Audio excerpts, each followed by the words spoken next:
Welcome back to the Made for This podcast, where we want to help you discover, develop, and live your purpose in life. We like to call that your Made for This. Now, we're here this week with Ryan Nunn, and you may hear, or you may remember back on the episode where Nikki interviewed me about my Made for This, we talked about a particular individual that was pretty instrumental in both Nikki and I's kind of development or discovery of our Made for This, and that just so happens to be Ryan Nunn. So if you missed that episode, you can go back and listen to that. I think that was episode 6, maybe.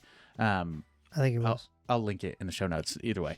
But yeah, that was Ryan. And so we definitely wanted to get him on and just to talk through his Made for This, how he kind of figured that out and has been developing that over the years. But just because he's been sort of instrumental in Nikki and I's journey, we're excited about the conversation. So Ryan, just tell us a little bit about yourself, and we'll get into some of the more formal questions here in a few minutes, but just tell us who you are and anything you want people to know about you. Wait, hang on a second. You skipped my silly debate. No, we'll come back to it. I want to, well, let's at least figure out who Ryan is. Okay. Hey, let's at least figure out who this super interesting guest that you guys have. That's right. No, my name's Ryan. I don't want to miss the silly debate with Ryan, so. Yeah, man. I've been married for 18 years, working on 19, and got 3 kids. That pretty much eats up all of my life. I heard that. Have served in the church for a long time. Was vocationally a pastor for just about a decade or so, and actually more than that, but we'll call it a decade. And then now I am doing HR/chaplaincy type stuff at a really cool plastics company in Evansville, Indiana. So very cool. Pretty awesome. Very cool. Well, we'll talk a little bit more about a lot of that here in the next couple minutes. But first, I do want to kick this.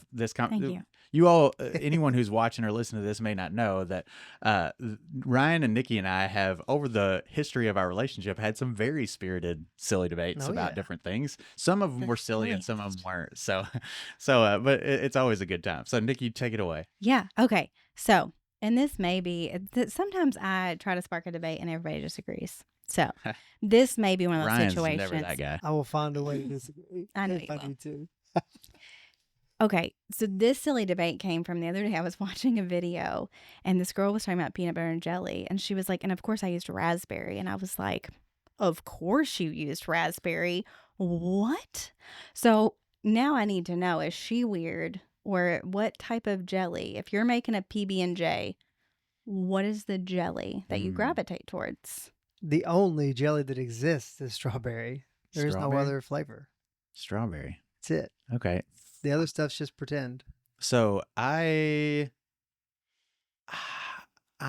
actually going to take a totally different route here and say that I'm straight peanut butter. I just want a peanut butter sandwich. No jelly? No jelly. Okay, but if you had to. Yeah, if you were going to use, she didn't say if you're going to make a peanut butter sandwich. If you're going to make a PB&J jelly sandwich, and you had every option of jelly in front of you, what would you choose? Oh my gosh.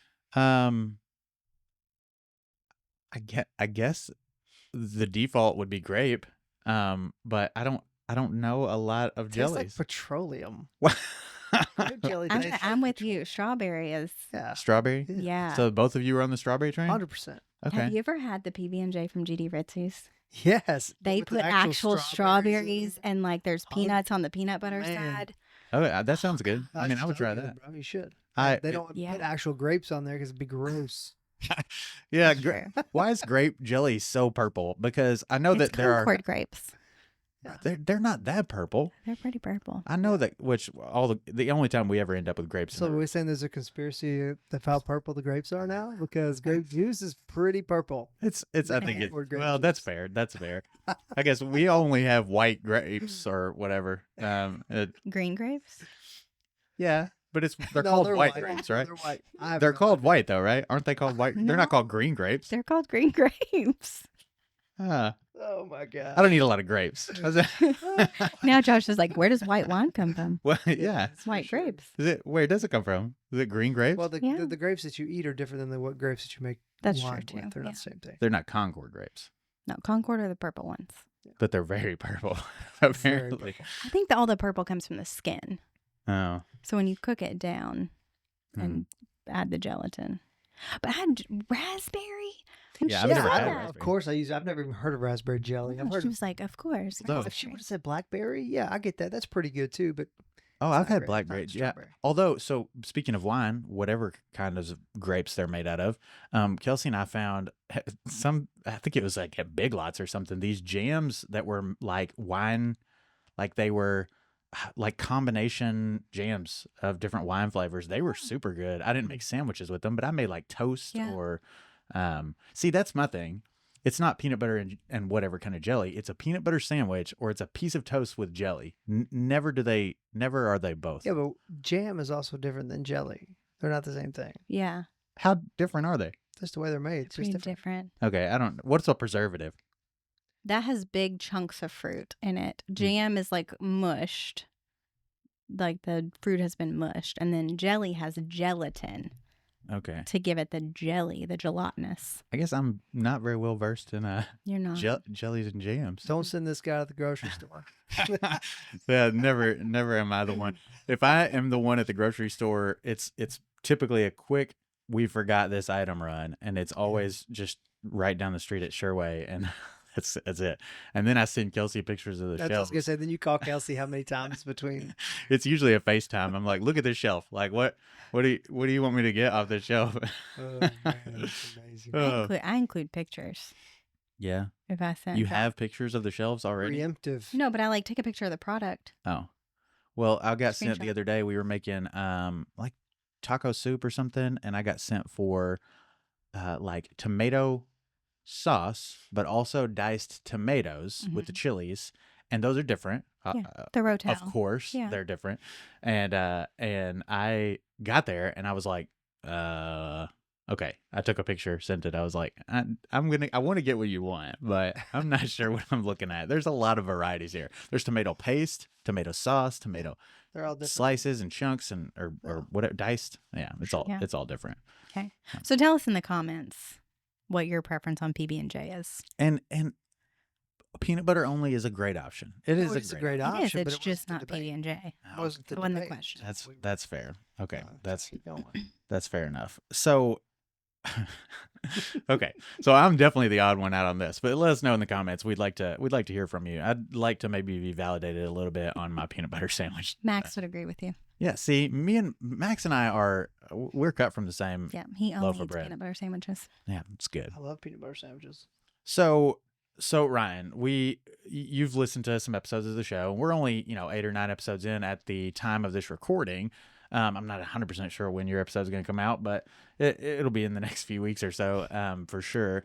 So you kind of know the idea behind the Made for This and what we're talking about here. But I guess to kind of kick things off, I would just be curious to hear your response to, do you believe that we, people, us, were specifically made for something, or like each of us as individuals, or is it just kind of like, just kind of figure it out, pick it as I go, or like just whatever I want? Like, where do you stand on that?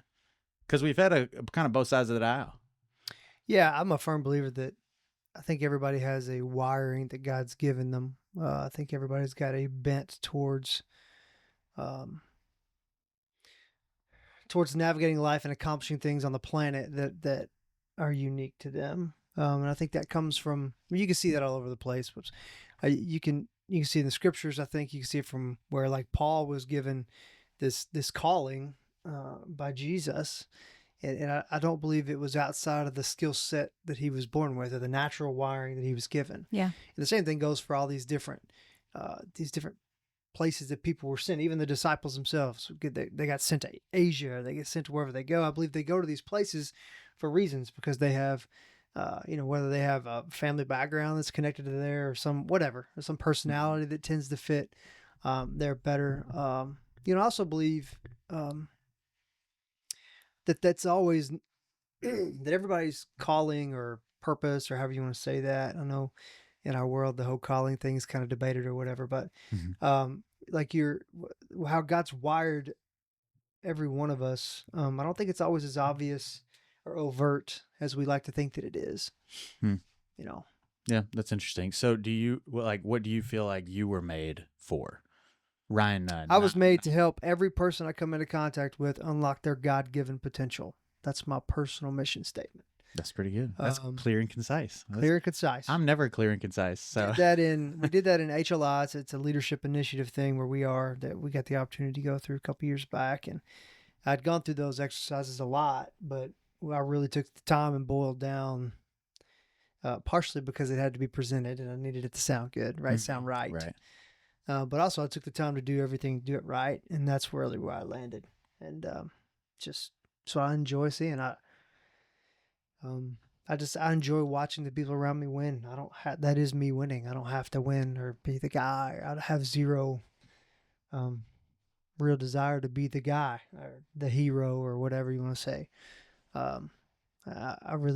I don't know. I just love to watch the people around me thrive and do what they feel like God's called them and wired them to do. So outside of the HLI exercise, because it sounds like you, and knowing you for many years now, I know that HLI may have distilled that down into a nice pithy little statement, but you kind of already had some of that in your head, and as you were working through, how did you go about the process of just discovering that over the years?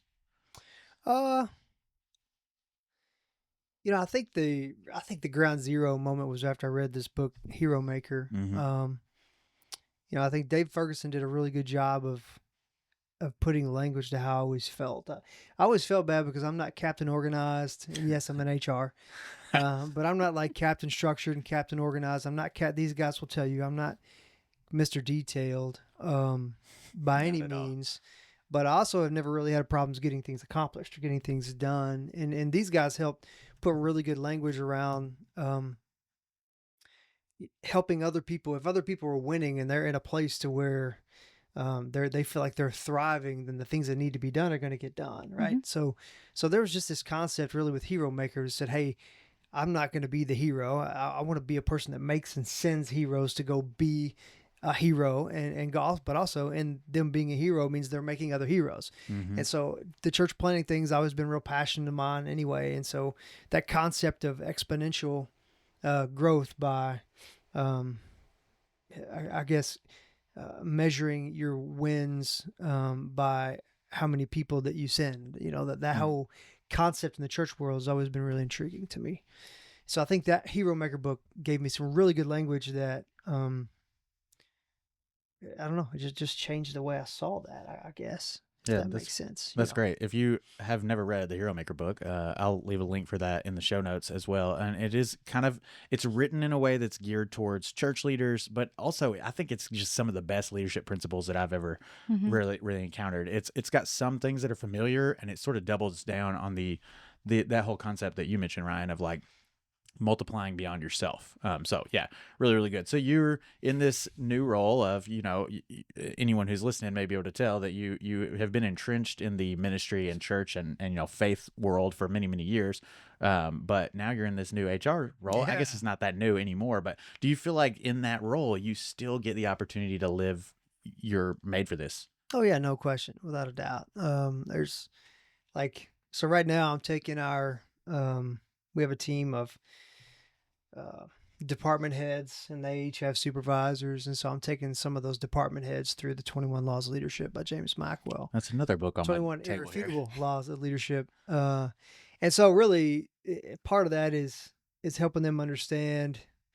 It's really interesting, by the way, because we'll go through these laws like the law of the lid, and we always end up talking about how, like myself and the other kind of leaders of our company, we always talk about, these laws pertaining to us and mm-hmm. how we're doing and what we're doing. And it's always fun to circle that back to say, okay, how you're looking to your leaders mm-hmm. through these lenses of, hey, you're not doing this or you're not doing that. Well, that's how the guys that are following you are looking at you. This is interesting to say that. So, we do every Wednesday, I buy them lunch and we either go offsite or we do it in our conference room. And we talk about these laws and we talk about them on principle, kind of how they are, what they hear from what are some ways that they're currently being led that mm-hmm. either lend itself towards these laws in a good sense or that their leaders are doing in a bad sense. And then we flip that to, okay, how's this going to help us today and moving forward, lead our teams. And so that's a really big part of what I get to do. We have I was sitting I had a conversation with a guy the other 2 days ago, I guess, just about life. Here's what's going on, and helped me think through some things. And everybody knows I ask a lot of questions. One of our guys that popped in, recently was just like, you just ask so many questions. And I'm Yeah, I like, get that well, all for the one, time. you don't know my friend Josh Stanley. And number two is I'm genuinely curious. So I get to do that in a lot of different ways. Big part of some leadership stuff going on in Evansville, which is not our hometown, to where we are Right. now. But I'm a part of, doing a lot of those things. People development's a big part of what I get to do. It's very cool. I've heard you tell some really cool stories. If I get the language wrong, correct me. You good? But the company you work for is considered like a second chance employer. Is that right? Yes. And so I've heard some really cool stories that you've told about people who have kind of like gone off the rails a little bit, and they come back and you get a chance to Yeah. kind of give them another opportunity. Yeah, we have some really incredible stories that happened long before I got there. Really, if I'm being honest, it's a culture of the company that started day one. Our CEO just did a great job of caring for people. Like, he just genuinely loves people. Prime example was he called me yesterday about helping out one of our employees who's just having some issues and some struggles that, financially the economy is terrible. And so I had to have a conversation with the CEO of our company about how do we help this one employee Mm-hmm. who is it's a production technician type Mhm. employee. And so that's really the culture of our company. But we have had some cool stories. I mean, I got one of our best guys in our lab, spent years in prison, like not jail, but like Right. prison, the big house type stuff. Right. He met Jesus in prison, and that radically changed a lot of things in his life. But he couldn't find a job, and nobody will hire him because of the particular set of offenses that he committed. And so we generally, that doesn't scare us for the most part. So they brought him in, and man, he's just doing great. He's got a family and just righted the ship around. And we've got guys who have been there for a long time that came out of that. But I also had a guy about probably 3 months ago that came out of prison, and he's living in a halfway house. And so we interviewed him, talked to him. We decided we were going to give him a shot, and we're sitting in an office and just talking. These guys just, some of them, you could tell they just dream about not wrestling with the demons that they have to wrestle with every day of their life, and they look and they hope, and they look at us because we say the things like, "Look, man, like we want you to win. We believe we want to be able to pay you a decent enough wage, and we want to create all these opportunities for you to the best of our ability. I can't do it all." It's cool to see the look on their faces. Not the same guy, a month later, was literally throwing up in my office, panicking because he had gone and used, and he had a random drug test that night. And so now he's back in prison because he violated his parole. And so there's a lot of good stories. There's a lot of stories like that. And there's a lot of things in between. But yes, we get the cool opportunity to watch people change their lives. Yeah, that's awesome. Very cool. It's a good fit for you. I agree. It's cool. So one of the things that we want to do throughout each of these episodes is Nikki and I have sort of created and it will probably evolve as we travel, created sort of a framework around how others can discover and begin to develop their made for this. But especially for people like you who have gone through a lot of the hard work of doing that in the past and are kind of in the process of living that now, we love to hear the stories of people who are doing that as we walk through the framework, so people can kind of start to see themselves in the story and say like, man, I'm maybe not going to work at a second chance production company, but like I can see how these things could apply to me. And so that's kind of what we want to do. We just want to walk you through that framework and just hear more from you as you've started living that. Yeah. Sounds cool. Yeah.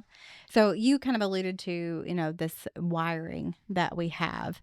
And so there are things that, you were basically born with that are just natural bents for you.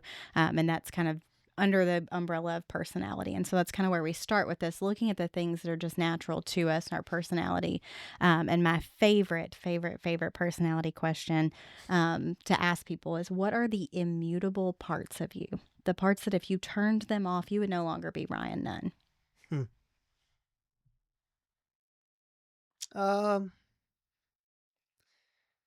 think I'll probably see the good in people to a fault.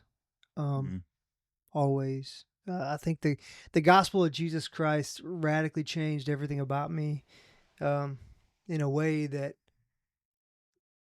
I can put into words, obviously, but, I heard a guy say yesterday, I think it was on a reel or something, but he was like, if that God pursued my heart where it was, then there's not a human being in the world that he wouldn't do that for. And, I think there's something in me that I can't help but long for people to experience that. Like, I don't really care what you've done or what you haven't done, actually, for that matter. But so I would say that's one thing that's the first thing that came out. I think a big part of who I am is love my family. Like, I've been spending. My wife's out of town, and so she's been out of town for like a week. So I've spent a truckload of time with my kids, and it has been amazing. Like, I've had the best week. And we play pickleball. Nikki was making fun of me for playing pickleball earlier, but yeah. So things like this. But there's a deep intrinsic, like, family is a huge part of my journey. Like,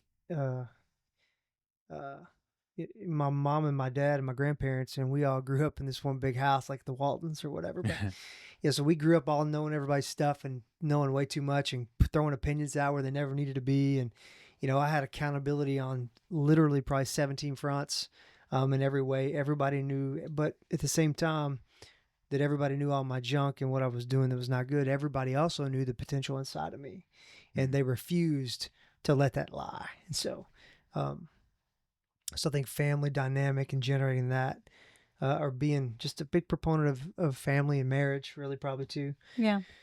I think those things will never go away in me. And I kind of used to apologize for it because I feel like people want it to go away sometimes, but it just won't. I don't think.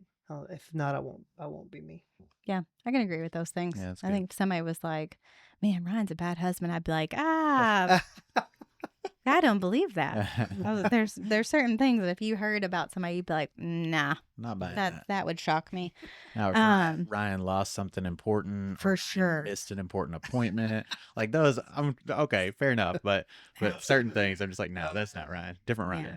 Ryan started playing pickleball last week, and now he's in a competition. 100%. Yeah, I would say competitive telling nature. Everybody he can beat him. Hey, funny story.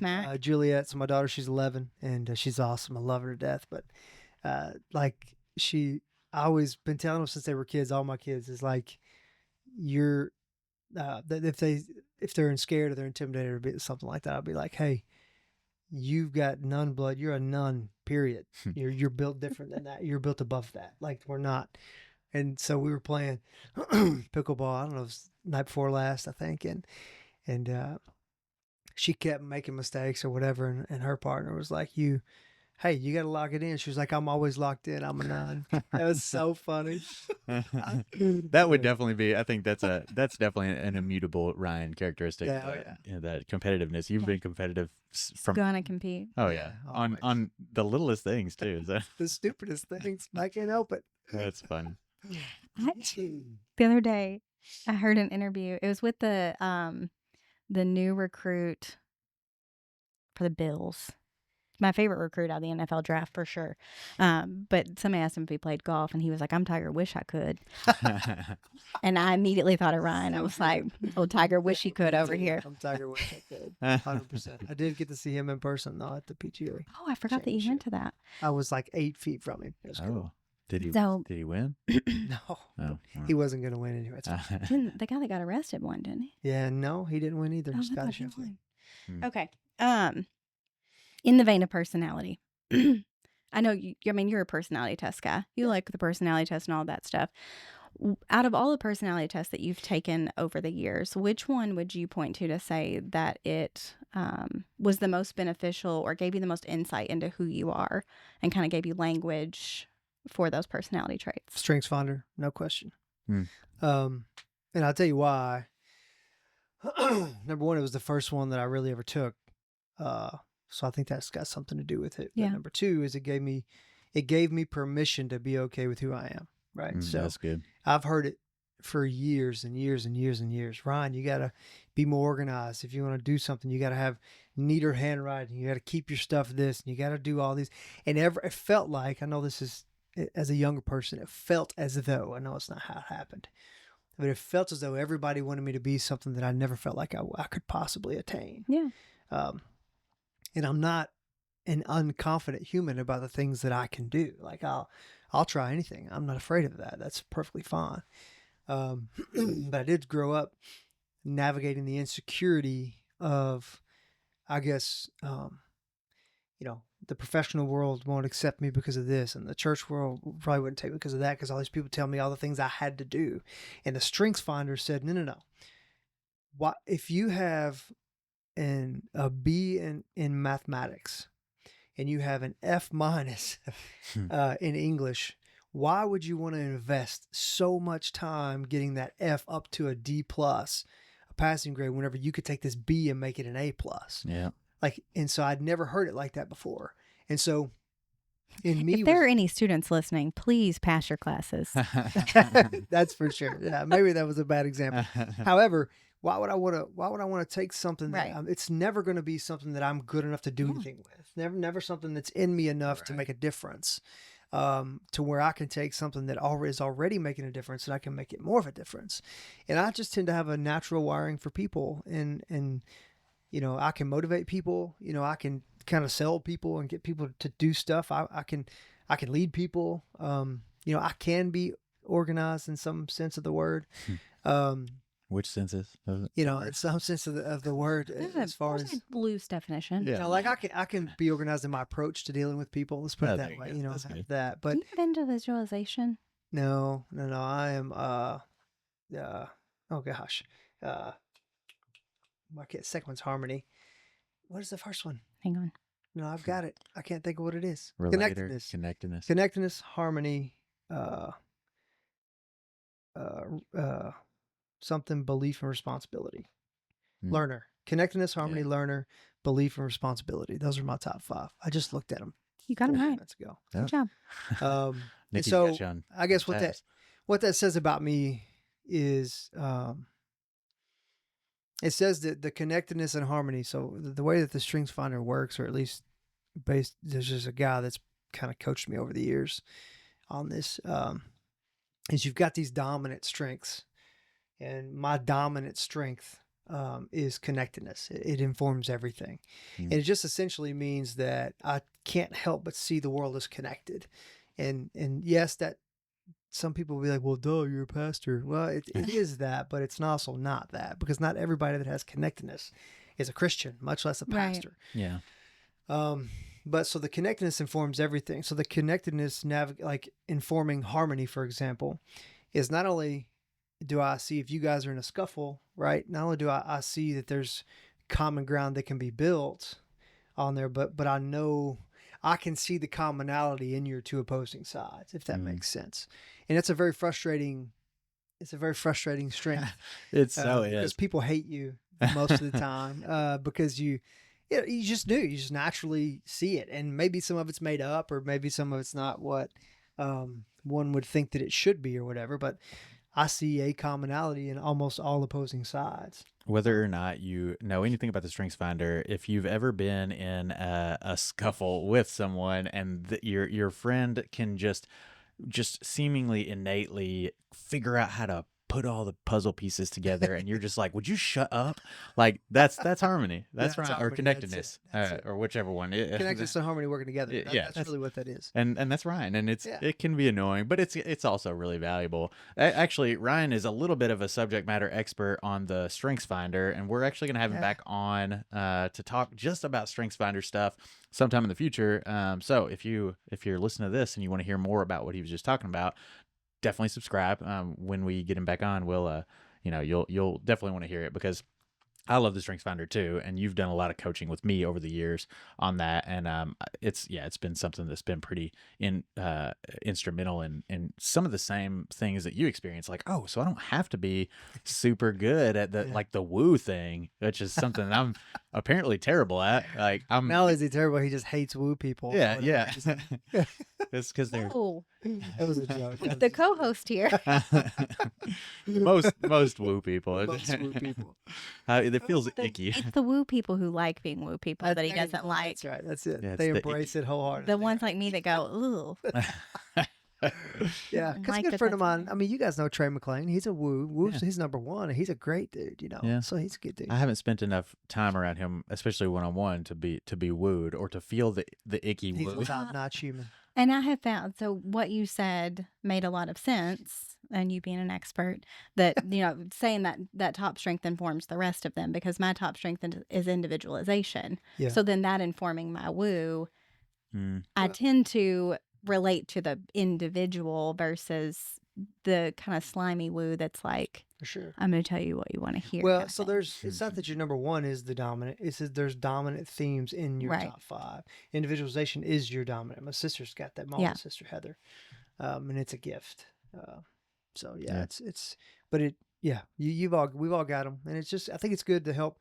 I know people, especially in Christian circles, some people just hate the personality profiles or whatever. But the reality is, if I could. It just helped me unlock some things in me that I never knew I could unlock. I never knew I had the permission to do that. I don't know. Yeah. Yeah. Well, I mean, as a Christian, acknowledging that God wired us that way, 100%. Yeah, that's I mean, fine. That's fair. it's agree. interesting to have tools to learn the way that you're wired. 100%. For And sure. I think, God gave the brains to the people who developed the personality exams. Yeah. 100%. So, The Gallup guys or Don Clifton or whoever that guy was. Robert Robert Clifton. I think it's Robert. friend of the show. Friend of the show. Friend of the show. I think he's been dead for a long time. Yeah, for a while. Yeah. So Ryan, you seem to be I mean, especially hearing you talk about, the conversations you have at your workplace now, you're no longer in a vocational pastoral type role, but still just these really interesting and engaged interpersonal dynamics. You seem to be really passionate about what you're doing and how you get to live out your made for this. But I guess I just would love to know, like, what are the things when you look around the world, the things that you're so passionate about that they just make you want to get in the game, like give you that put me in, coach, this is my moment type of experience. What are those things? How does that look in your life? Are you asking about my white hot why type stuff? Yeah, that's a creepy way to put it. Super creepy way to put it. White hot why? Let's hear your white hot actually why. remember that years ago. He's going to talk about a super hot wife. Yeah. Oh yeah, I What could a do pastor it's thing to say. Smoking Hot wife. What a pastor thing That's to the I'm a pastor, not the plan. You're an HR professional, isn't it? Yeah, of sorts. Let's say we'll put it that way. Gosh, I don't know. I think marriage ministry is there. I really like. The marriage thing is cool. Big fan of it. I think really the family at large, the family, the household unit that's an important thing. I think it's got bigger implications on everybody's reality than what I think we like to admit in America, or maybe even in the West. But so those are things that make me want to get off the bench. Like having high schoolers really has given Cynthia and I a different viewpoint, or access is the word, to high school students, and at least understanding their maybe their brains and how they work. And I live with two of them, so that helps. And so I would say that. I don't know. Are you talking about like ministry type stuff, or just things that are happening in the world? Well, I mean, just anything that makes you, just want to get in the game. The things that kind of keep you up at night, like just. Yeah, I would say that one. The marriage and family is a big one. It's a really big one. To be honest with you, I would have, probably 4 years ago, 3-4 years ago, I would have said everything to the church. Mhm. Some of that dynamic has shifted, I think, because I've been out of the church for almost 2 years. from a Vocationally, vocationally. yeah. I haven't left the church. I'm good with me and the church. I love the local church. I need to make sure I say that loud. But how I've connected to it for the last decade has been from more of a leadership type role, and so figuring out what it looks like to be more of an attendee type scenario, or leader, server, whatever you want to call it. That's, you and I've talked about that a little bit. That's a little bit of a thing. But and I would also say now we're really heavily involved in the country of Myanmar. Yeah. So they're in just a really, really bad spot as a country right now. But we love that place and we love the people there. And so that's something that stays on the forefront of my mind. I mean, one of our, the spouses of one of our orphanage leaders passed away a couple of days ago. And, oh gosh. So I'm really deeply emotionally connected to that. Like I'm taking my son there, and Oh, that's cool. in March, probably, hopefully that's the goal, assuming we can go and get in, and all that. But so I'd say, yeah, those are some things that stand out. How have you seen your passion for marriage and family and those things? How have you seen that really inform the way you help people unlock their God-given potential? It's a good question. I would say it's been my whole family dynamic growing up that helps me, I guess, navigate that conversation with people. So professionally, there's a lot of people that I work with that just have awful family scenarios, and some of it's their fault, some of it's just not. Like some of it's just how they were just born into this world. Not everybody. I mean, not a huge percentage per se, but there's just people that we work with that struggle. That's not something that I've had to ever wrestle with. So there's so as far as me figuring out how to break through some of that and these young men and women, it's kind of a challenge, if I'm being honest. But I am nauseatingly positive about it. So I always challenge people to be the thing that they never received. Like if you can't tell me that you don't know how to be a good dad or a good husband or a good boyfriend or whatever, uncle. You can't tell me that, like, because you can't say that you can't do that because you never had it, because I'm willing to help. Like I feel like everything in me wants to be a good dad. So I would say that's one way. I'd say the other way with husbands that I interact with, at least the ones that are close to me, I'm very much engaged and involved in asking them questions about how they're loving their spouse. Yeah. It's just who I can't help it. You know what I mean? Like people that I talk to a lot. So I think that's one way that does it. And with these high school kids, a lot of them that we have access to now that we never really had before, especially the ones that don't have a family dynamic like we do, we just try to be to them what they never had or what they don't have. Does that answer your question? Yeah, I think so. I think that, I don't know. Sometimes I feel like I probably jumped the gun on trying to unlock somebody's potential and asking them questions they probably don't want to answer, or at least answer to me, But that's how I would use the family and marriage thing. No, that's good. So if you could, here's a question you've asked me a 1,000 times. If you could wave your magic wand, have exactly what you wanted. This is the Harry Potter question that you've asked me. You didn't call it that in the last episode. I was a little offended. It's a little bit of we've adapted it. Usually we ask people if you knew you couldn't fail. I used a Truth Talks question. That's on me. I used the Truth Talks. Just kidding. I wasn't offended. Really. Is that if you knew you couldn't fail? Is it? Yeah, for Truth that's Talks? from 8th grade. The batons. Yeah. Ryan used to teach Truth Talks. Ooh, Truth Talks. Oh, yeah. He's an 8th grade specialist. Yeah. 8th grade. Well, okay. So if you knew you couldn't fail, and that could also mean that you waved some sort of magical Harry Potter wand. if you could do whatever, not fail, no, you can't fail, magic. What is that? What does that look like? I'd probably have $100 million trust fund, and then I could just kind of do whatever I wanted whenever I wanted. Play golf. That's right. Play golf every day. No, I don't know. I've actually been thinking about that. Because again, you asked me that question 3-4 years ago, it would have been like, let's kind of dive in here, plant a church, just planting churches. Let's figure out a way to, I mean, that's what it would have been. Not to say that it won't be that in the future, but at least in this specific moment, season of my life, that's not the answer to that question. So I think I would answer that question now to be more like if success is guaranteed, money is no option. Yeah. I would figure out a way to generate an organization, a movement, something, some sort of momentum to restore the family unit in some capacity. Actually, I should have looked this up before I came here, but a friend of mine sent me a book the other day, or the name of a book that I ordered. It's not in yet.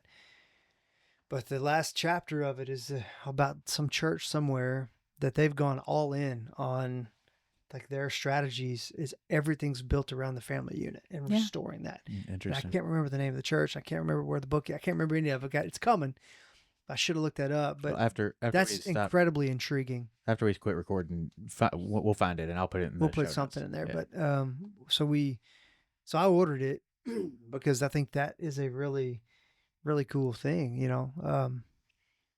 So I think that's what I would make happen. It's cool. Super cool. But I'm in a good spot. So, you know what I mean? Like I love what I do. I love people that I work with. It's a pretty cool opportunity. If you had exactly what you wanted, it would include more golf, I would say. 100%, no question. Yeah. We got to have meetings somewhere, and meetings are better on the golf course, especially for dudes, because we got something else to do. Like you could do meetings on a jiu-jitsu mat better than you could do them. That's probably true. I don't know how to swing a golf club, but I could. That's why I said jiu-jitsu. Yeah. That's good. Yeah. So you mentioned, trying to unlock people's potential maybe before they even want it unlocked. Right. Yeah. But you definitely do have a natural gifting towards being able to have hard conversations with people, or being able to kind of engage on a deeper level and have those conversations with people. And so knowing kind of your strengths and skill sets and things like that, what are some things that just come more naturally to you than maybe other people that you feel like you lean into the most with living kind of your purpose and doing what you feel like you were made for? I would say entering into tension type conversations is one for sure that people just don't really want to do by and large. But like, I had somebody say thank you one time when I fired them. You know, that's before full Crosspoint where I'm at now. But so those types of things, for whatever reason, I think it probably goes back to the way that I just love people. And I think most of the time I really try to treat people as though I believe they're more valuable than I am. Like I really try to do that. Like I don't, and it's not that it's intentional. I just think it's not a knock on me either. It's just I don't know. I just try to do that. And so if I've got that as a track record for the way I love and treat people, and not to mention I'll say I'm sorry if I'm wrong, or I don't have any problem saying that in front of whoever. I really try to enter into those conversations with that type of humility there. Not that I am some guy that's just, getting off on swinging this hammer on somebody or something stupid. We all got those people in the world. So I think getting into those types of conversations or scenarios is one that I lean into. I think two is asking the questions that need to be asked, really. It's okay just to say, hey, and kind of do the thing. And I don't always do that publicly, honestly. Like even a couple weeks ago, I did that. But we just did it after the meeting with, in a scenario that was not threatening. It was very Matthew 18-esque, hey, I want to get the layout first. And here's kind of me and you talking. What happened? How do we go do this thing? And then if we need to get other people involved, then we'll get other people involved. I don't know what else. I can definitely say that that's another quality of Ryan Nunn that can be annoying if you're on the wrong side of it. Your willingness to lean into tense conversations. Like, I don't want to have a tense conversation right now. But no, I think that it's funny. You were working at a church moved to HR. I was working in HR, Yeah. moved to onto your team at a church there for a while. And by the way, Josh would never have hired me as an HR person. No, probably not. But I don't know that anyone else would have hired me as a church person. So Maybe not. but I think that it's interesting that you said you fired someone, they said thank you, because you have a natural inclination to be good at those types of conversations, because it was like hey, I value you, and it was a good thing. I fired many people when I was in HR, more than I probably want to say on a microphone, and nobody ever said thank you. But nor did I really expect that. But I think that does kind of speak to your, ability to navigate those conversations with the grace and like that you're made for this seems to prepare you for. That's good. Yeah. I talked about on the episode where Josh interviewed me that public speaking. See, Here we go. public speaking is not a skill that comes naturally to me, but it's a skill that I had to work on developing because I knew that it was going to be vital as a part of living my purpose and doing what I was made for. So do you have anything like that there's something that maybe it wasn't necessarily something that came easy to you, but it was a skill that you felt was worth developing so that you could be more successful in living your made for this? I think reading. That's a tough one. It's hard. Like I hated reading, and I really, until I got really curious about the gospel and the Bible and Right. the things that I really wasn't even willing to enter into it. But before it was all said and done, I was reading Wayne Grudem's systematic theology book just so I could know it, right, and know some things. This was years ago. But I think in order to do like the pastor thing, if you're going to preach and teach, and everybody kind of expects you to be Mr. Wisdom and all that stuff when you're in those roles, I figure it's better to be informed than not. So I think figuring out how to read and training myself to enjoy reading, to where now I enjoy reading. Yeah. Now you've read most of the books in my studio. Which actually, these two books right here belong to you. Yeah, I was going to ask you about that on air, actually. I was going to do that. Hold them. I saw them there, and I saw I got to go get all those books from the church here before Sunday, and I was like, I need to take those out. Those ended up in a box of other books, and I was like, oh, I thought those are actually Ryan's. Well, they ended up on camera, and those have actually never been read. They look nice on camera. If you want me to hold on to them for you, it's a collector's set.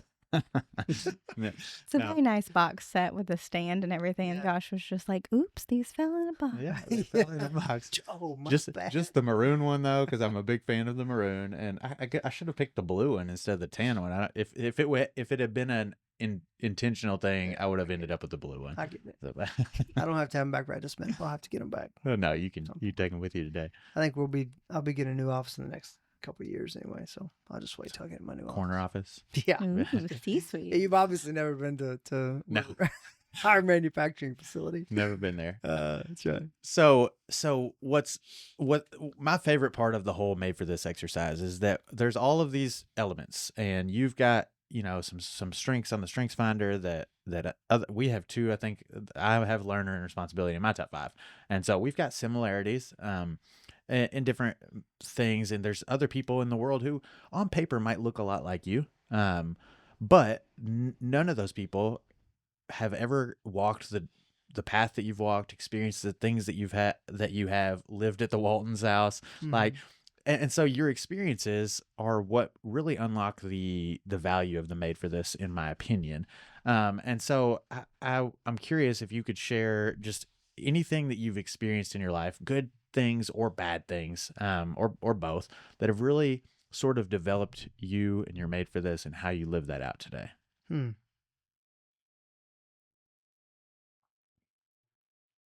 don't know. I made some really bonehead moves. I feel like we all have. That always helps. I think early on, especially, not knowing what any of that. When I did a season of life. I guess I want to tread a little bit lightly, but I had a couple of different seasons of life. Number one, I was raised in a Southern Baptist church, which I deeply love. To this day, some of my greatest memories that I have are from those days, And then I had an experience at like a pretty extremely Pentecostal type church that I was a young person, so extremes are natural for youngins, right? It's kind of how that works. But so I would say in the transition from my Southern Baptist growing up life to where I had this moments, kind of my aha moment that I talk about quite a bit, or have over the years talked about. And that led me to this other extreme, to where I all of a sudden kind of demonized the whole super traditional stuff and the whole, the boring kind of powerless type. That's how I would say it as a young person. I was kind of this angry type, not really angry, but very judgmental. We've all been through a season where we were loud and wrong at the same time. Yeah, for sure. Yeah, we all have 100%. And I agree with that. I was 100% wrong. And so naturally I just kind of ran to, and I believe God opened that door, by the way. Like I believe God opened the door for me to run to the thing that I thought was it. Yeah. And so I ran to the thing that I thought was it, only to find out that I didn't exactly fit there either. So I had to do these seasons, and these two extreme seasons in my life that I really figured I didn't fit in either one of them. And then, I would say that I learned so much in that 5-year run of life, like I can't even begin to explain, to where I left that, the second church, I probably left it too soon, and very too abruptly. And maybe not even on the best of terms, really, if I'm being honest. And I didn't even really pick up on that until later, because I was just an ignorant young guy. And so I think as I've reflected on that season of life, I had to figure out what I believed, because much to Nikki's thing, I think in this kind of growing up Southern Baptist world, I was living my family's faith more than my own. Mm-hmm. And then I had this thing, and then my faith seemingly looked a lot different than what my family's did for whatever reason. Looking back on it, it's just illogical and irrational, but it did. And so then I had to run over here, but then I found myself kind of alone.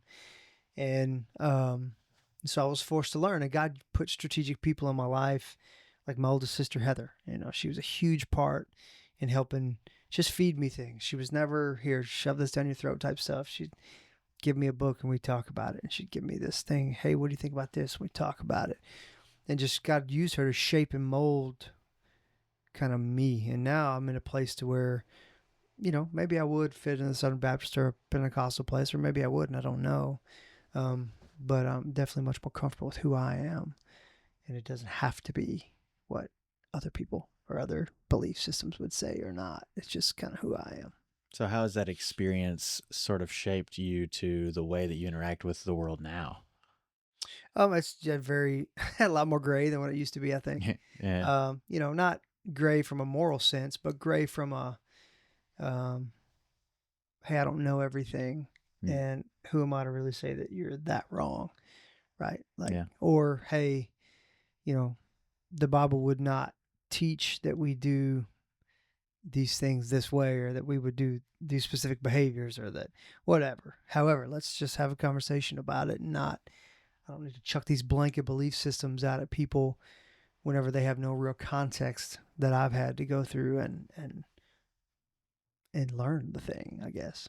Yeah. You got to scrape your knee on the way and figure it out. That's right. Yeah. And allowing others to have that same sort of opportunity is important. For sure. And I think I'm being curious with people, and because I don't want people to just arrive at a belief system that I have, or arrive at the same realities that I hold as true. Yeah. What I want them to do is I want to see people take steps on the journey or on the path. And they make fun of me at work because I use the word journey all the time. It's fine. I can't help it. So I'll walk it through. Like, going on a journey with Ryan, And, but I want people to really get on the journey. Like, I think that's where the beauty lies for me. Mm-hmm. And it's when you stop being in awe. Like, if the destination no longer inspires you to awe, then I think the journey loses its luster. And so, like, there's this, and I've even had to wrestle through some of that stuff, kind of stepping out of the pastoral stuff. If I just had to I'm trying to figure, I guess I still am there a little bit, but it's recentering the awe. Like, where is the awe-inspiring thing inside my soul that I felt like was there for so long? And I think it was, or I think it is, but I think it just looks different. And the awe takes on a different phase. And now I'm in my 40s now, and so it's just a different world. Like I've experienced a lot of life. I mean, not compared to a lot of people, but I've experienced a lot of life in general.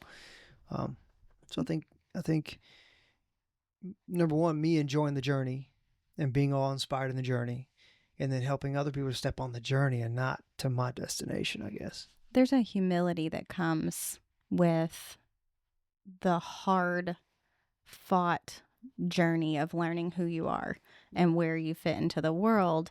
And that humility, I think, lends itself really well to walking alongside other people in that journey, because you create a space for vulnerability for them to fall and skin their knee. And you can say, yeah, I did that too. And so it's a lot different than someone who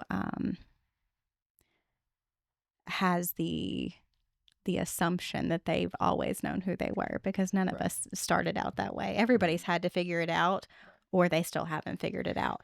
But I just, there's a vulnerability that comes from people who have fought that fight that I think gives you the ability to speak into other people's journeys and walk alongside them, and create safety for them to navigate that. Well, the reality is, I think as followers of Jesus, I do think we have a responsibility to create safe spaces for those that God's entrusted us to lead. And we have to. I think it's what we watched Jesus doing. I think it's what we watched God do.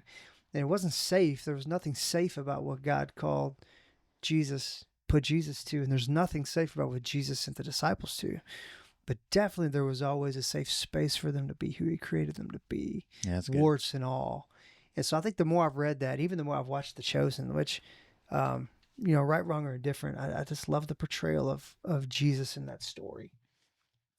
But as I've watched those, that's driven home the reality that it wasn't that Jesus created a safe space. And maybe this is better language. I think Jesus was the safe space. He is the safe space. And like, even for our kids in our home, is like I'm going to be a safe space. It's like, I don't want you to come over here, just have some safe space that I rule over, right? That you can be safe in there. No, I want to be the safe space. Yeah. So if my kids have a problem, a couple weeks ago, one of my kids, right, at the end of church, grabbed me and hugged me and bawled his eyes out for probably 15 minutes and just started talking and just confessing some things that have been in him.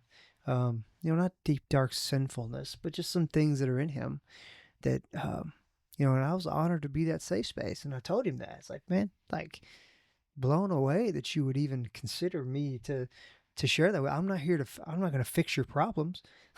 Right. I'm for dang sure going to be here while you're experiencing them. We're going to generate that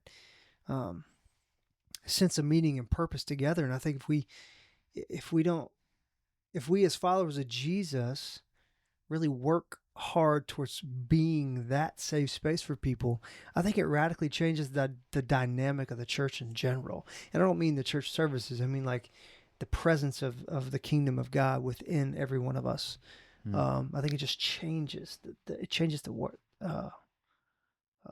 the nature of the people that we encounter. Yeah, I would say that it the word that I always like to use is belonging. You're, create that safe space is a space where you belong, like you can kind of feel that it's a palpable feeling. And I believe, and that's sort of what the Made for This podcast is. We're kind of on a mission to help unlock this in others, that your God-given potential is unlocked in the space that you belong. For sure. And I think that's really, really. Well, I would even go so far as to say that your God-given potential will not be shown to you outside of that space. Like there's a real vulnerable space. And I think one of the reasons, now that we're talking about this is probably kind of new. I probably shouldn't say it on air, but I'm going to.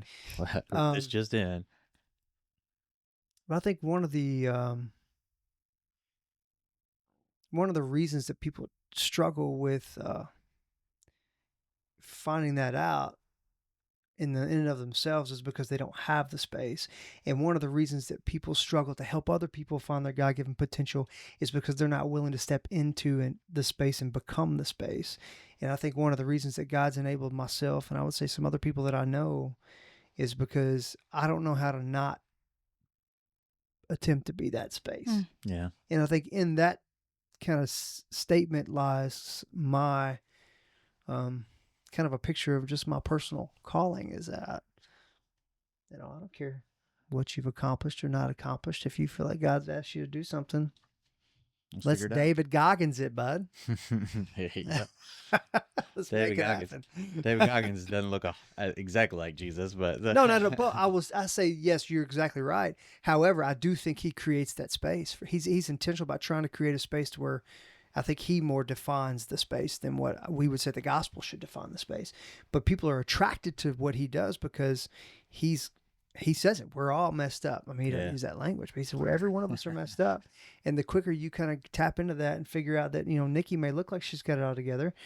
She's just really, really much better at hiding it than we are. If you're trying to hide it, like if you're not trying to hide it. And so we just, to some degree, we're really, really good at hiding our things as opposed to being vulnerable. Yeah. So I'm just medicated, Ryan.